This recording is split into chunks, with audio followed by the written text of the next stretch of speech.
Okay, so welcome back to K Vision Podcast. Today is season 3, episode 4. As always, we're interested in your personal and professional growth, and hopefully, our inspirational conversation with our guests will inspire that in your life.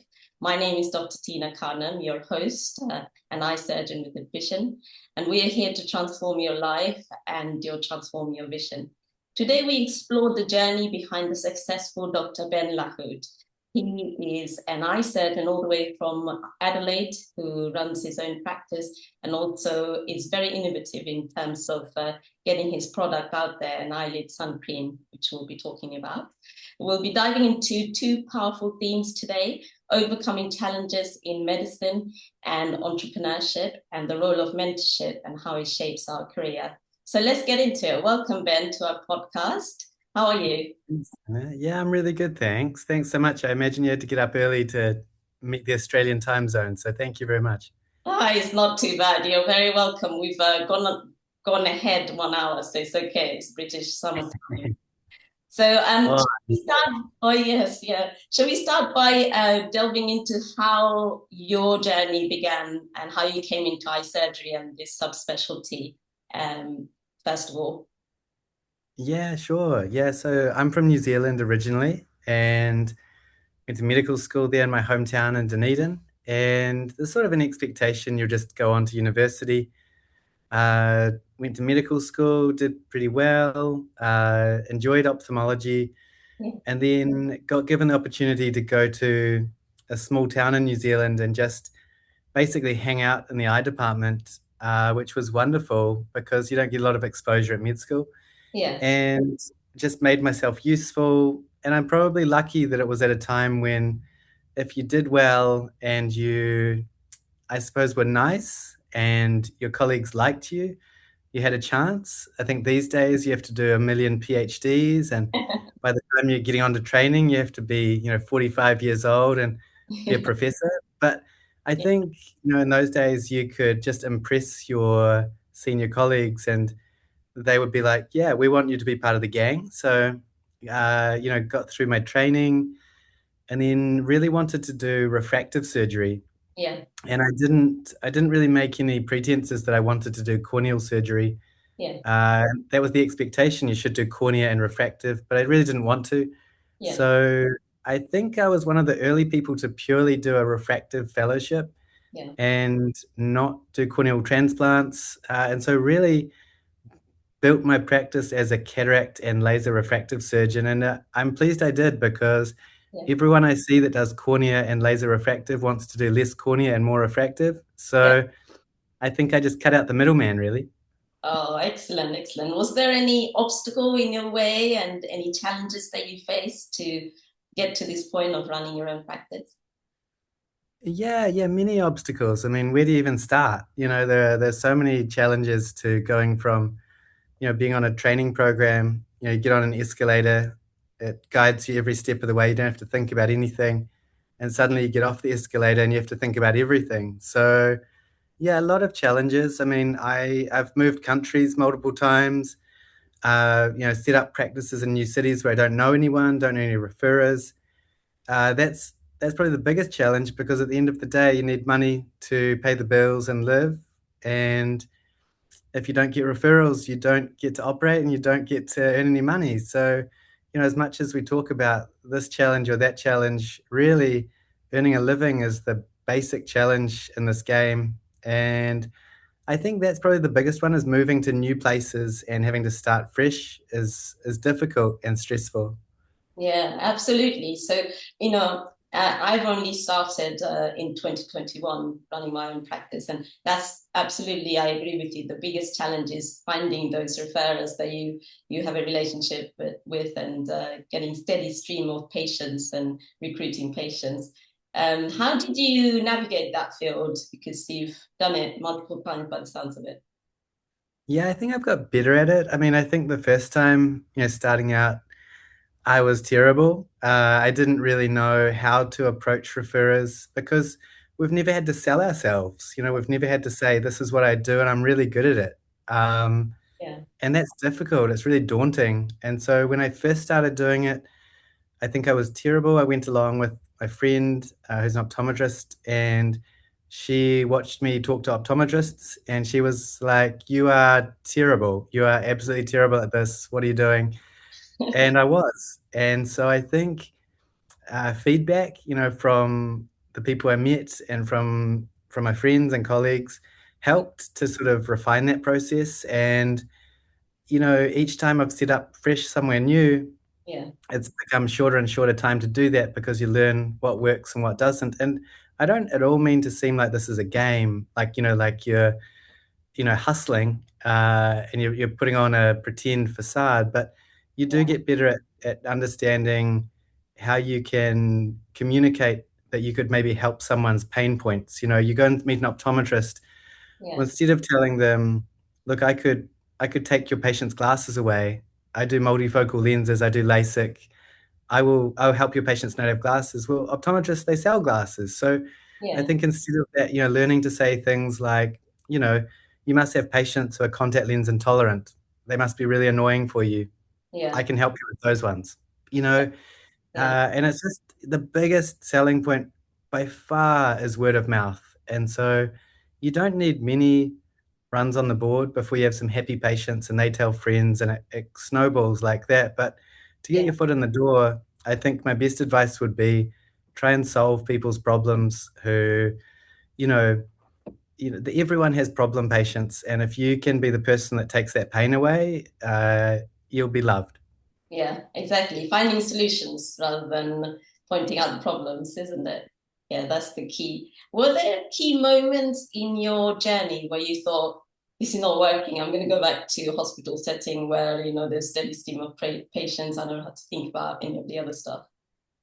No, God, no. No, absolutely not. No. I mean, I loved working in public. I loved working in the hospital because of the registrars. Like, I love having junior colleagues that I can help and train and, chat to and publish. And I love all that stuff, but I don't do it anymore. And I think I've done my time. Uh, I still have people come and visit me and observe laser cases and do it that way. And I help Yeah, out with teaching at courses and teaching everywhere. So I think I give back to the community. But as far as working in a public hospital, God no. Like I don't know, I don't miss anything about that. Like why would you possibly miss a situation where you have no control? It's overbooked, it's poorly run, and I worked in a lovely hospital, it was beautiful, but why would you ever want to use your time to do that if you could run things more efficiently, how you want them, give a great service?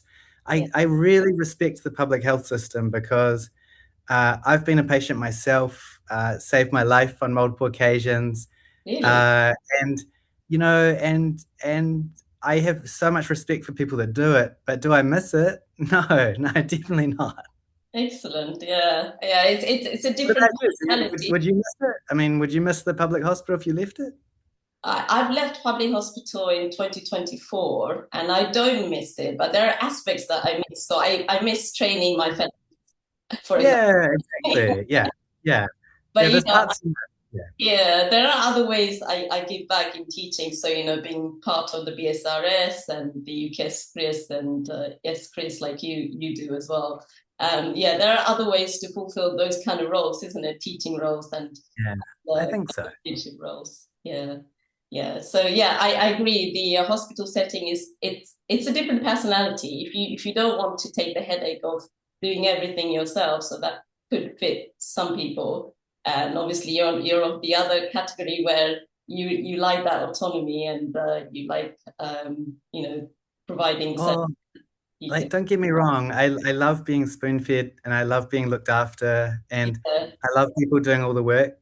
Like I love everything about that, but yeah, just the inefficiency and the hassles and also it's a real limit to what you can earn. Like if, at the start we spoke about why do you work and what are you trying to achieve and you want to pay the bills and have a nice life.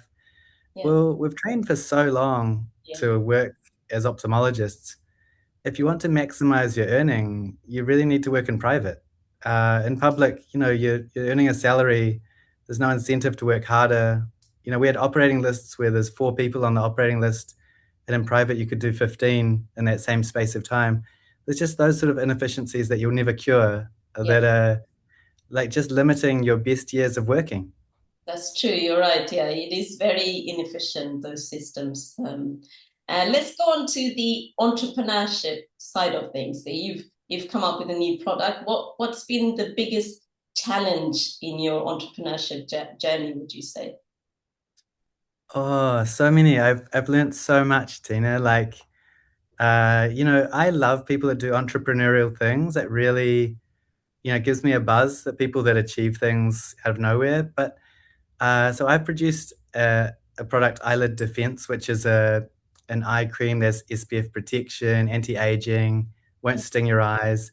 That's enough selling from me. But it's the biggest challenge has been trying to introduce people to a new concept because Yeah. it's not primarily a sunscreen. Because sunscreens sting people's eyes. They don't want to put them near their eyes. People are worried about that. And so we really are marketing it as an eyelid cream, an eye cream that has anti-aging, anti-puffiness, anti-properties, but offers sun protection. And I think the hardest part is people have a skincare routine. This isn't really a product that people are used to. Yeah. So probably the biggest challenge has been trying to introduce to people that there is room, or this could take over multiple products that they currently use, Wow. and just introducing people to something new, sort of building a market for a product, I guess. Yeah. I mean, that's a really exciting journey. Has there been failure, not failure, but setbacks in that journey that you had to overcome? And what's been your takeaway? Yeah, lots. I mean, I wouldn't say setbacks. It's not sort of two steps back, one step forward, but you can get stuck easily. Yeah. And I think the biggest takeaway by far was to get help because, we're really busy. I mean, both of us are extremely time poor, and uh, I was always trying to do everything by myself. And so that's what probably held us back by, I would say, 10 years, Yeah. because it's just something that, you spend an hour here, an hour there. But Yeah. once you are working with people who can get tasks done while you're working, Yeah. it's brilliant. I mean, I remember reading a study once where the most satisfaction people get from spending money is to pay people to do services that they don't want to do, cleaning, cooking, driving. Yeah. And it's hugely satisfying to see progress in a project of yours by just getting some help. So I would say to anyone that's trying to do anything entrepreneurial beside their job, Yeah.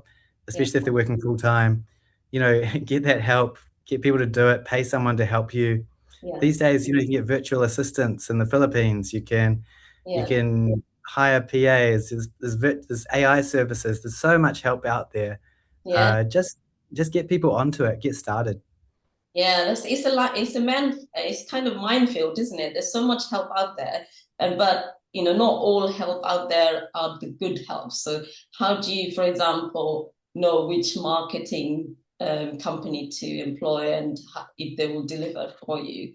What kind of lessons have you learned from those kind of unregulated professions? Uh, Yeah, Well, I mean, I was really fortunate. I met Margot, who does is my marketing manager, and she is brilliant. And that was a friend told me to work with her, and a friendly recommendation goes a long way. And you can't beat a personal recommendation of someone that's worked with someone. yeah, We've worked with digital marketing agencies for cosmetic products, and yeah, that's been difficult because you've really working with a group of people and you're not the priority. yeah, So that's tricky.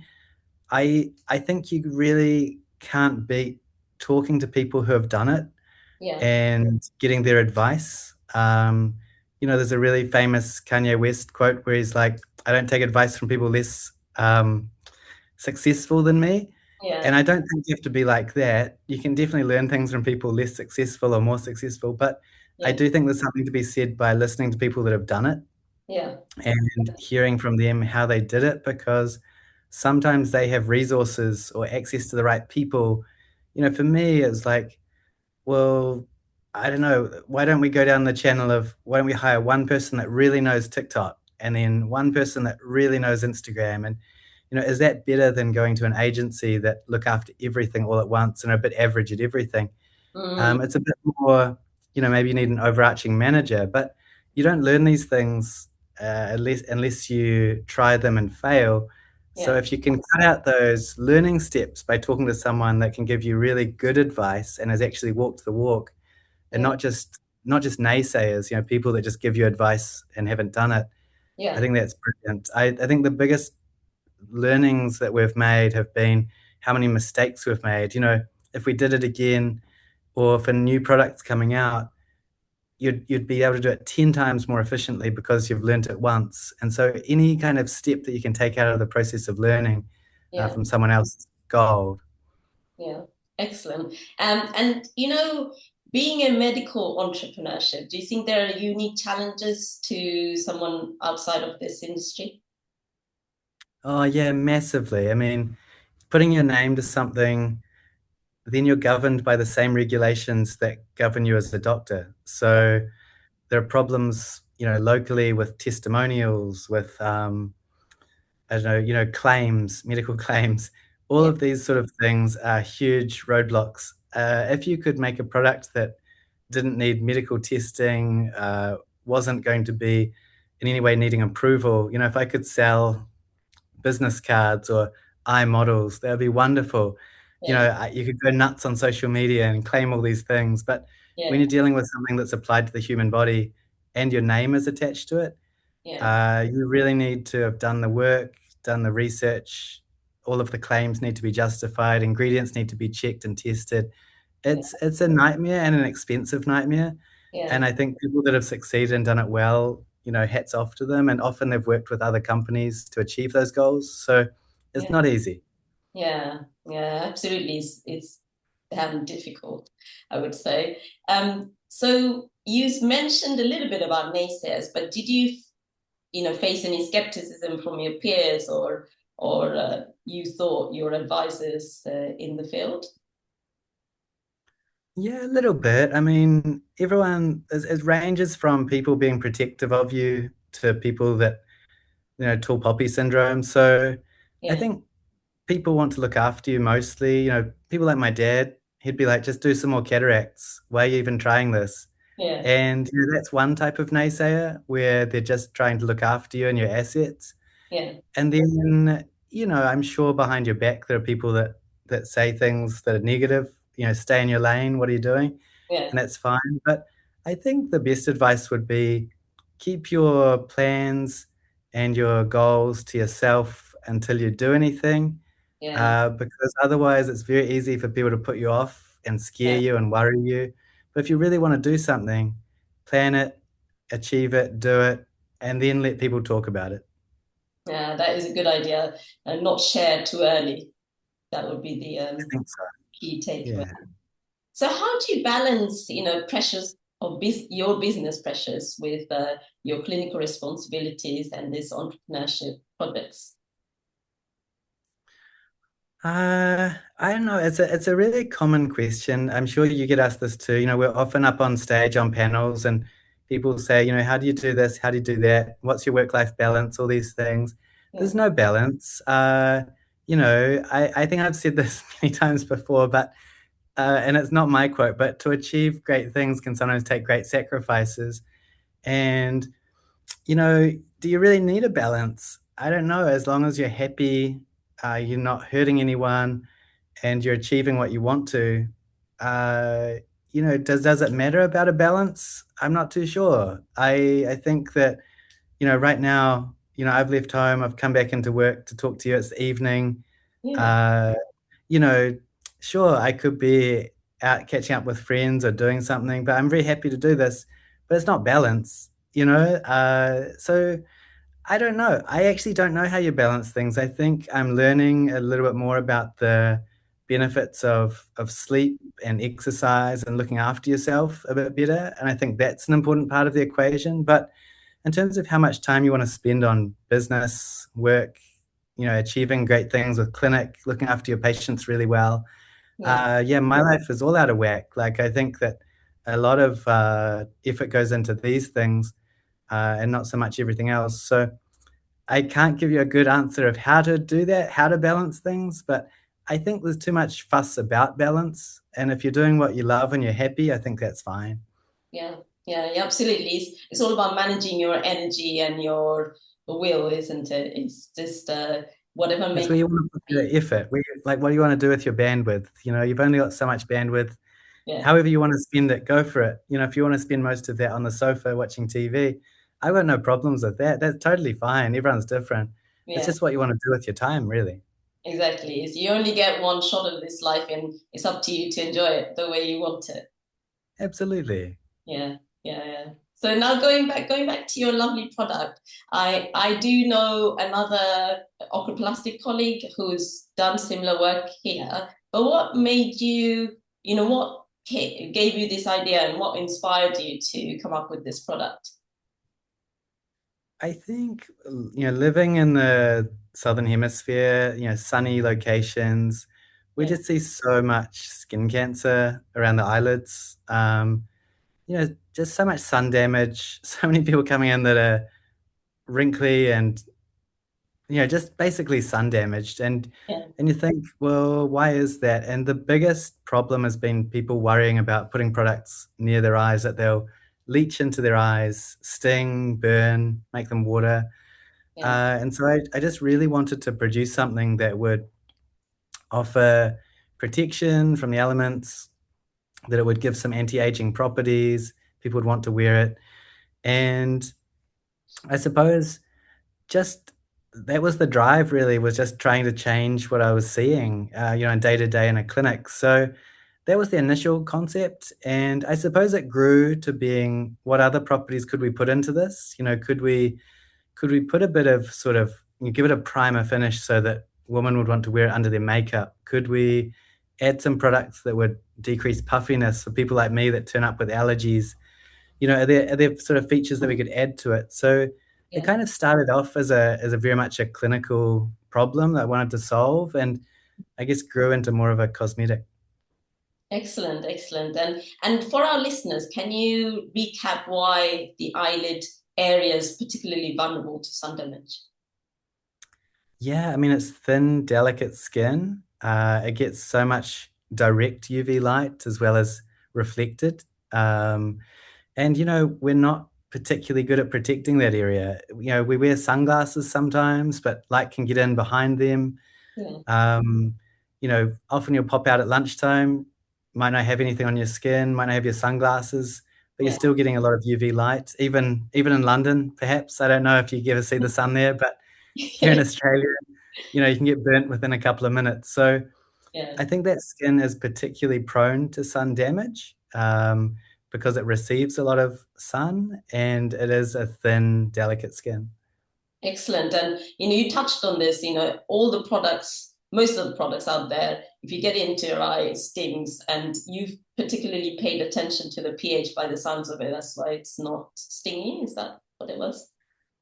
Well, not so much the pH, because if it doesn't get into your eyes, it doesn't matter what the pH is. So it's more that it's a mineral-based product that will stay on your skin and won't run into it. So, we've done a lot of testing, a lot of focus groups where people going and do hot yoga, Yeah, going for a city run, yeah, and it really just doesn't run into the eyes. So a lot of that has come from Korean beauty products, mineral products that are steady on the skin, give a nice finish but won't run. yeah, And so it's not so much that if it got into your eye, whether it would sting or not, though it doesn't, yeah. but it just won't run from your skin into your eye. Okay, brilliant. Yeah, Korean beauty products have really seen surge in uptake because they're so good. So you've They learned a lot from their products as well, by the sounds of it. Yeah, well, I mean, I guess this has been in development for a long time, even before K beauty was a big deal. But Yeah, I think like in parallel, we've both sort of arrived at the same place. But yeah, certainly, they're the products that I look to for inspiration because yeah, their products are great.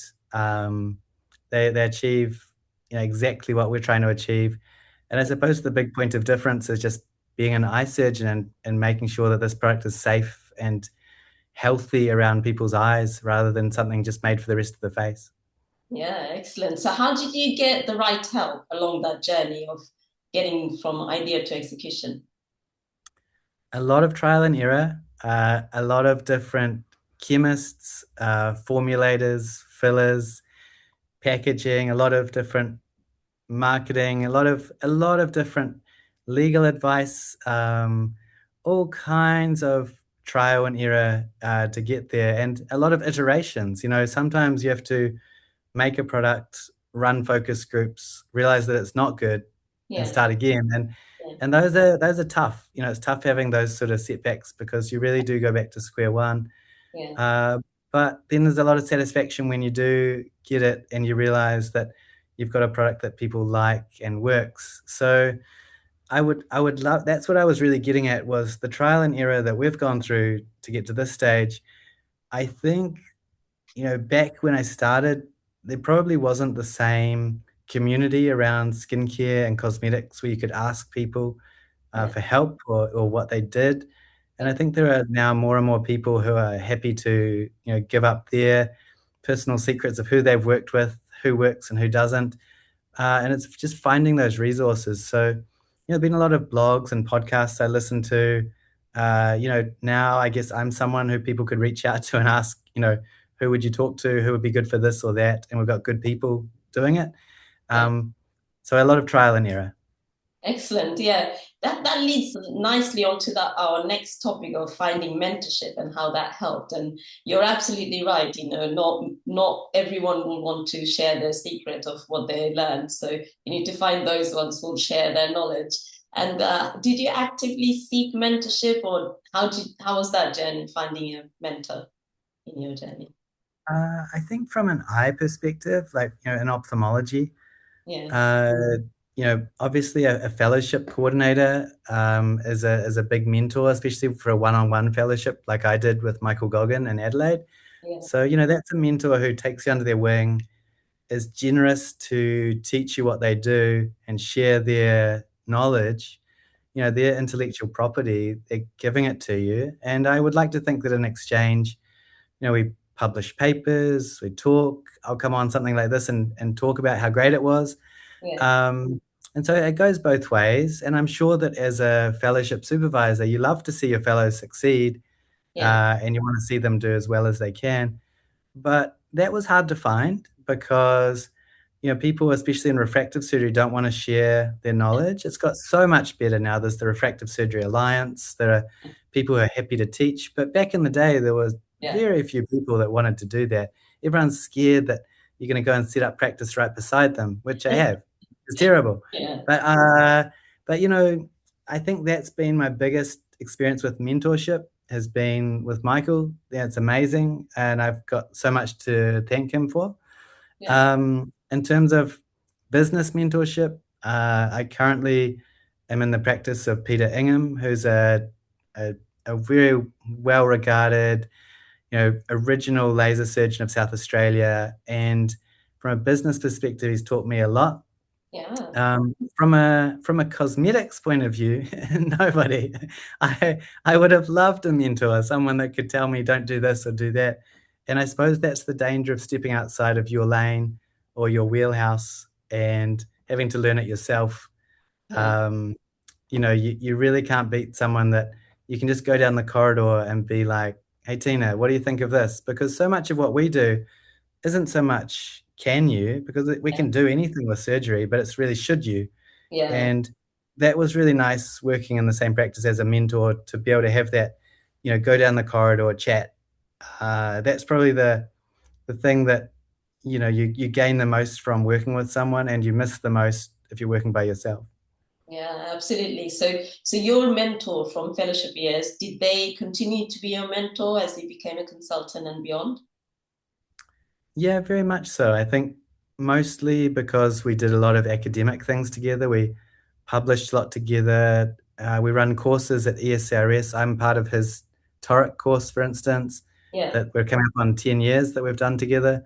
yeah, So, those sort of things mean that you chat about things, you're constantly thinking about ideas and you're talking. And so, even though we work at different practices, there's been a lot of collaboration through the years.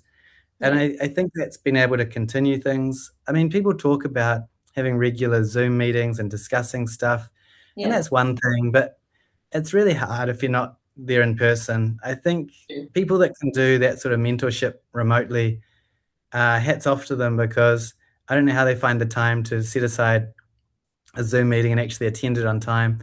It's really hard to do.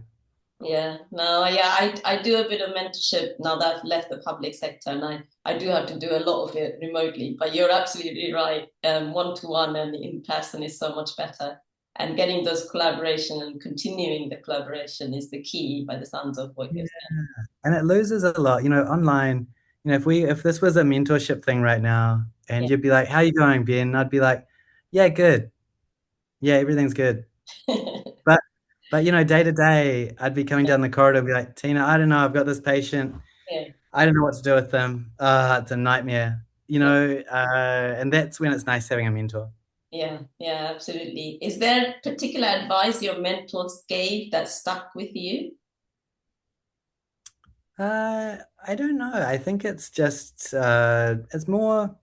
I think it's just being rounded, being sort of, I guess, molding yourself and what they do. And different people have taught me different things. I mean, Michael taught me, so much about, what you can achieve. Don't be limited by things. There's a lot of, why not put a multifocal lens in? Why Yeah, not do corneal regularization of a keratoconich? There's a lot of think big, don't limit yourself type thinking. yeah, And then I think from Peter, a lot of business acumen, a lot of, think about how you want to run your clinic, make things more efficient. yeah. So I think, not so much messaging in terms of, this is my mantra, but more just witnessing someone doing things well and learning how to do it yourself. Nothing quite like seeing it in action. Excellent. And now that you're established, Ben, do you mentor people or people can approach you for mentorship? Yeah, definitely. I mean, because I suppose I put myself out there a bit on social media and come to these meetings and talk, I do get a lot of people ask me about certain cases. People will be like, "Hey, can you have a look at this biometry? Have a look at this pentacam?" Yeah, There's an awful lot of that, and I'm always happy to do that. yeah, Usually it's via LinkedIn or Instagram, but email's fine too.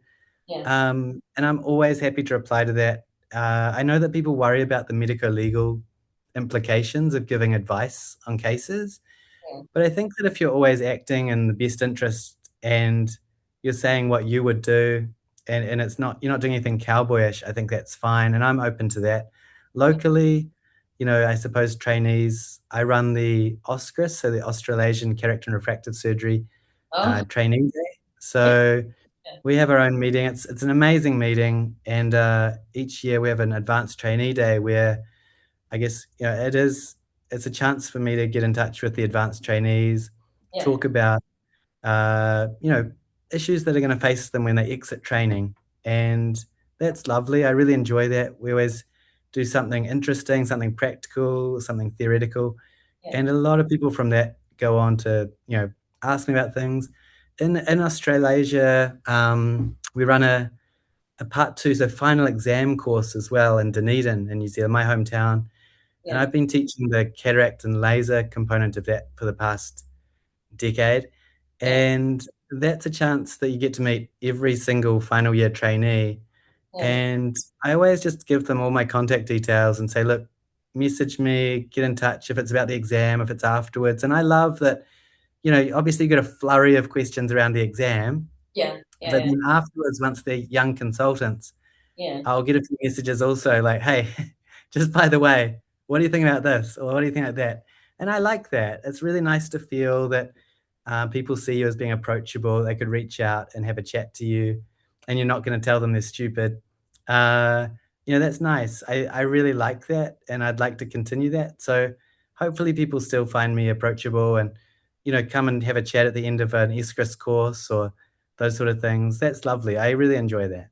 yeah. I remember being on the panel with you in S-Chris, and there were queues of people after the course asking you questions. So Yeah, and I love that. It's wonderful. I think that that's the best part. Those chats that are like in between sessions or, after a session, and you get to meet new people, or sometimes, from social media, there'll be someone that you've interacted with and you've chatted, but you don't know who it is. Yeah. And someone will come up and be like, "Oh, by the way, I'm like Jim 532 from London," and you're like, "Ah, Jim, it's so good to see you." So I Yeah. love that. Oh, brilliant. Okay, so just we're going to conclude and sum up a few things. So, for those entering medicine or younger in the medicine or ophthalmology or entrepreneurship, what kind of advice would you give them as they're starting and continuing? Oh, don't do it. Go into like foreign currency trading, or I don't know, something like that. If you're really already in it and you're gonna do it, I guess just do it wholeheartedly and enjoy it. I think one thing that really gets to me is people that are moaning and complaining about things. You know, you can make it as good as you want to. You don't like public, go and work in private and do what you want. You don't like your subspecialty, choose a different subspecialty and do it really well. I think just make the most of it. Training is amazing. Every single day, I have so many patients who say, "Wow, you have a really rewarding job." And I'm like, "Yeah, I do. I have like Yeah, such a great job. It's amazing." yeah. So I think sometimes just take a step back and look at what you're doing and try and enjoy it. Excellent. Yeah, I know we are in such a privileged position, giving someone the best side or quality of life like that is it can't be anything else. Yeah, I absolutely agree. So would you give that same advice to your younger self as well? Oh, would I do it all again? Probably not. I think I would have really enjoyed doing something more analytical. At the end of the day, I spend all my energy being nice to patients and I enjoy it and I'm genuinely nice. I enjoy it, but it's tiring. It does take a lot of energy to Yeah, be on all day. yeah, Like it's busy. You're meeting, I don't know, like let's say you're meeting like 40 new people yeah, and each one of them has to leave feeling like they got a great one-on-one chat. They know you, you know them, you yeah, fully understand them, and you're going to change their life. yeah, That's really draining. yeah, So there are definitely days when I think I wouldn't mind just sitting in front of a computer and doing something online. Um, so I guess if I went back in time now, knowing what I know now, I mean, this has given me a great life so far. So I possibly would, but it's a lot. It's a lot. And I think even getting into it, I was a little unsure about whether I wanted to do medicine. And I'm happy and it's great. And I've got like a great career. But yeah, you wouldn't go into it lightly. I think that there are other options out there. yeah, That definitely. sounded really negative, Tina. That sounded so negative. But I suppose it just makes you think like, you know, do something that you're really happy with and you enjoy. And I do really enjoy doing this. But it is taxing. And I think a lot of people see the highlights reels. We meet us at Escris, we meet us at Ascris. We're having fun, we're having a great time, we're on the podium, but perhaps they don't see all of the grind of getting the data and Exactly. fixing up the patients that are not happy and all of those things. So I guess just for anyone out there that's sort of, I don't know, feeling a little bit drained by what they're doing. We all have it. We all have those times when it's like it's a bit tough. Yeah, Um, and the this too shall pass sort of mentality. I think you have those clinics where all you see are annoying patients, and you're like, oh. But then you get to go to amazing conferences and meet colleagues and talk about amazing things. So there's yeah. the highs and the lows. Yeah, definitely. Just like life, isn't it? You have to go in with your eyes open and not just expect the highs all the time. Absolutely. So if you had to, comment on looking at other people, do you see some mistakes people make repeatedly that they could avoid, or just drawing from your own experience? Like, do I see people making the same mistakes again and again? Yeah, yeah, yeah. Yeah, definitely. I mean, in all walks of life, politicians, sports people, yeah, everyone always does this. until you know, until you look at yourself and do the work and see what's making you make decisions, you're going to continue to make the same mistakes. So I think it's important to have people that you talk to, and you can do that that inner work. And, Yeah, for me, talking to a psychologist, therapist, you've got to have people that you can talk to that can actually tell you, hey, this is why you're doing that same thing again. That's good because you're too in it yourself to really sit back and see yourself doing the same thing again and again. yeah, So I do think that, I think we all do. I think no matter how in tune you are with yourself and your own thoughts, there are things from your past that are going to make you make the same decisions and make the same mistakes exactly. until you can fix those problems. So I don't know if that's a deeper answer than you wanted, but No, I no, think that, I absolutely agree because I recently got my training in coaching, and having someone to listen to and be that mirror and show you the blind spots is very important. Doesn't matter how successful you are, there's always going to be parts of your life where you're making and attracting the same kind of problems and challenges. yeah. Oh, I'm glad. I wasn't sure if your question was more like, do you keep like breaking capsules? But I think it's more, making the same decisions that are poor decisions. Yeah, And I think it's just that mantra of often the hard decision is the correct decision. yeah, And that's often hard in life. And I know that for me, sometimes I've needed something to come along and make me make a decision, yeah, force me out of my comfort zone, make me change practice, make me move, yeah, make me do something. And I would love to be able to say that I was really tough and I made those decisions myself, but sometimes they're forced upon you, but yeah. sometimes they're for good reasons. Exactly. So sometimes life just gives you those hard decisions and hard challenges. But yeah, you're absolutely right. If you're feeling comfortable, you're not growing. You need to push yourself outside your comfort zone. So Absolutely. so let's just give you some quick fire questions just to end with. One habit Sure. that keeps you grounded, Ben. What was that? Sorry, Tina? Can you give us one habit that keeps you grounded? Oh, what does that mean? I'm not being facetious, but what does that mean? So is there a routine that you do in your day to day which keeps you humble and keeps you real? Yeah, I think just having good friends who would call me out if I was doing egotistical things or stupid things. You got to have friends that will let you know if you're getting too big for your boots, if you're getting a big head. And I've got a small group of friends who I really trust who Yeah, would tell me that. I think just being a Kiwi also, you're just self-deprecating. You can't have an ego and be from New Zealand. So that helps as well. yeah, no, I absolutely agree. British people are such naysayers, so I can attest to that too. So the next question: a book that changed your mindset, or a person? It could be a person, book, whatever. A person or a book. Change my mindset. Yeah, Oh, that's a tough one. I think for a book, it didn't change my mindset, but I loved the books June. I know the movies are out now, June. I love that. That's my favorite book of all time.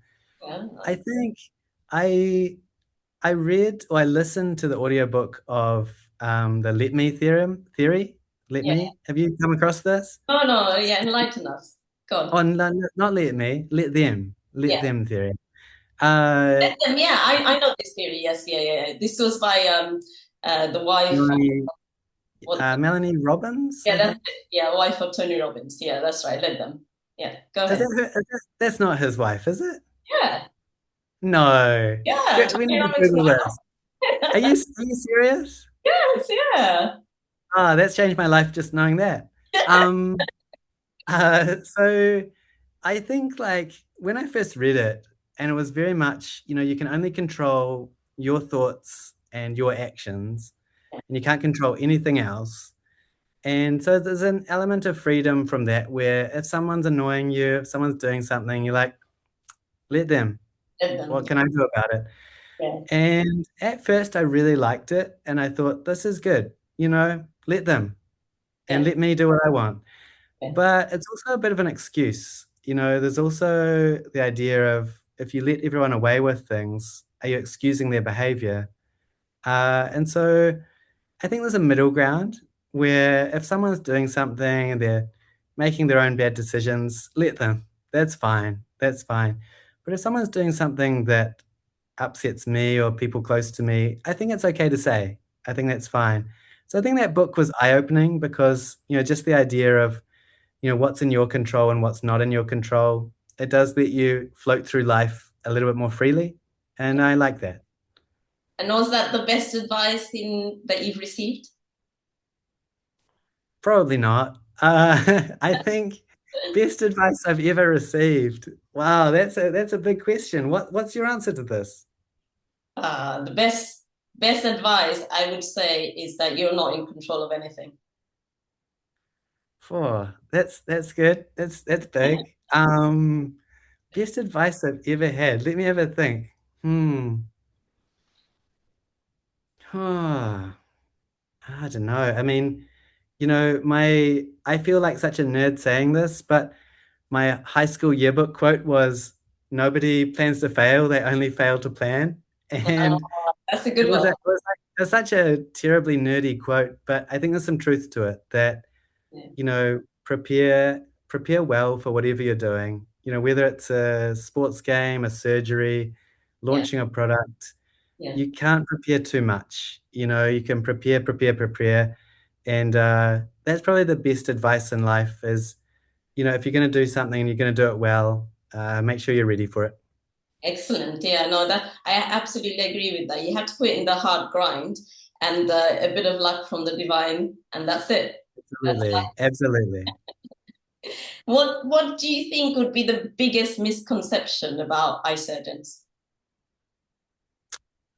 I mean, I think the perceived cliche eye surgeon is someone that, uh, works from, starts clinic about 9:30, has a big lunch break, goes home about 4 p.m., uh, earns a lot of money, and doesn't know where the hospital emergency department is. That's like your cliche ophthalmologist, Yeah, works in the dark, doesn't like noises.